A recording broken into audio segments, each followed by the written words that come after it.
नमस्कार, आप देख रहे हैं नेशनल खबर। मैं हूं श्वेता रंजन।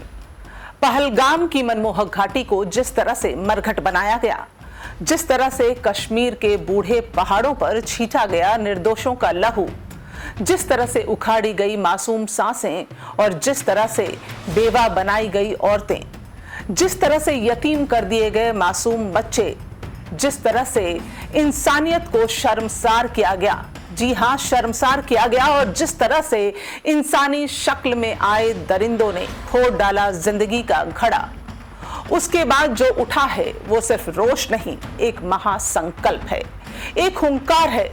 हम भारत हैं, हाँ हम हैं भारत, जो मिलकर दो पायों की दुनिया में घुस आने वाले आदमखोरों का विनाश करेंगे। ये पहली बार नहीं था जब आतंक ने हमारे भीतर जख्म देने की कोशिश की। इससे पहले भी कई दफा हो चुका है, मगर ये पहली बार था जब देश की रगों में लावा उबलने लगा। पहलगाम में निर्दोषों को जिस क्रूरता से मारा गया, उनका धर्म पूछा गया। वो केवल एक हमले की कहानी नहीं थी, वो एक हिंदुस्तानी के सीने पर लगी छुरियों की धार थी। जिस तरह से बाप के कंधे पर जवान बेटे की अर्थी निकली, जिस तरह दुल्हन की मेहंदी सूखने से पहले ही विधवा हो गई, जिस तरह किसी माँ का इकलौता बेटा तिरंगे में लिपटा लौट आया, उसके बाद भारत की चुप्पी टूटी और उठी ऑपरेशन सिंदूर की तलवार। 7 मई 2025 तारीख दर्ज हो गई। इतिहास में भारत ने दिया करारा जवाब।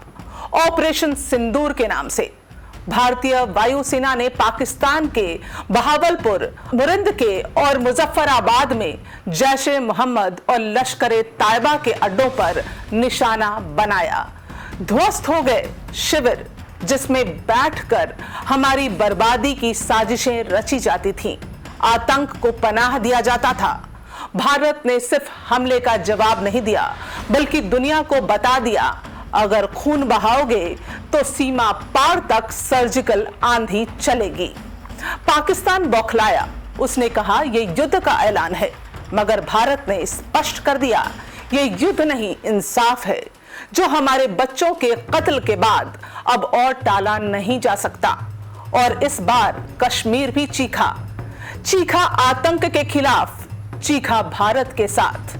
पहली बार ऐसा हुआ कि अनंतनाग से लेकर पुंछ तक, बांदीपोरा से उधमपुर तक दुकानें बंद रहीं, शिकारे नहीं चले, बाजारों में सन्नाटा पसरा रहा। ये सन्नाटा जो था एक डर नहीं था, बल्कि ये विरोध था। पहली बार ऐसा हुआ कि कश्मीर के अखबारों ने अपना फ्रंट पेज काला छापा। ये एक मौन चीख थी, एक नारा था, अब बहुत हो चुका। पहली बार ऐसा हुआ कि महबूबा मुफ्ती से लेकर उमर अब्दुल्ला तक और फारूक अब्दुल्ला तक, तीनों ने एक सुर में कहा, अब आतंक का सफाया जरूरी है, अब सहा नहीं जाएगा। पहली बार ऐसा हुआ कि सियासत से ऊपर उठकर, चाहे कांग्रेस हो, बीजेपी, समाजवादी पार्टी, लेफ्ट या फिर AIM, सबने एक स्वर में कहा, जो मारे गए थे हमारे थे, जो मारा गया वह इंसानियत थी। यानी इंसानियत का कत्ल हुआ, अब दुश्मन को मिटाना होगा हर हाल में। सोनिया गांधी ने कहा, हम सरकार के हर एक्शन के साथ हैं।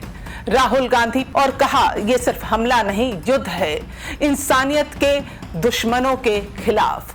ओवैसी जो हमेशा सरकार के विरोध में रहते थे, उन्होंने भी कहा, पाकिस्तान मलेरिया की दवाई नहीं बना सकता, भारत से क्या लड़ेगा। कर्नाटक के मंत्री बी जमीर अहमद खान ने कहा, जरूरत पड़ेगी तो मैं खुद बॉर्डर पार जाकर दुश्मन को खत्म करूंगा। यानी आप देख रहे हैं, एक स्वर में लोग सामने आ रहे हैं। पहली बार ऐसा हुआ कि कश्मीर और कन्याकुमारी से लेकर पंजाब और पोरबंदर, कोहिमा हो या कांडला हो, एक ही स्वर में लोग बोले, हम है भारत।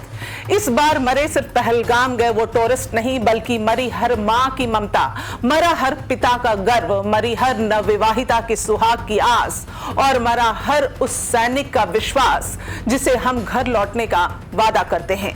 और इसलिए ये सिर्फ गुस्सा नहीं है, ये शंखनाद है। भारत कभी भी किसी को छेड़ता नहीं, लेकिन अगर छेड़ोगे तो छोड़ेंगे भी नहीं। हमारी कोशिश कभी भी दुश्मन मुल्क की आवाम को क्षति पहुंचाने की नहीं होती है। हमारा इरादा ऐसा कभी नहीं होता, लेकिन कायर पड़ोसी साजिश रचने से बाज भी तो नहीं आते। हम हैं भारत की एकता की मिसाल और प्रतिशोध की भी।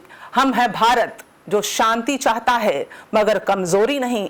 हम हैं भारत, और जब चोट हमारी अस्मिता पर होगी तो जवाब सिंदूर की तरह ही लाल होगा।